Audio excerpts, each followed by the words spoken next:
Friends, I'm going to talk about a medicine called Nuberol Forte. It has two formulas in it, paracetamol and orphanadrine citrate. It's from the company CR and it has 15 tablets, 3 strips of 5 each. This medicine is an analgesic muscle relaxant.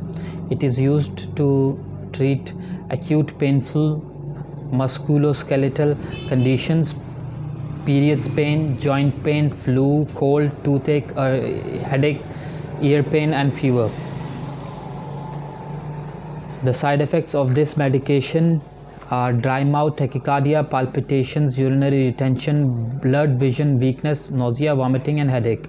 Pregnant women and children should avoid taking this medicine, and this medicine is a very useful medicine when we treat muscle stiffness and other types of muscular pain. This is the formula in it is 650 milligrams paracetamol and 50 milligrams orphanadrine citrate. I hope you like the video. Please like and share our channel and subscribe to our channel. Thank you.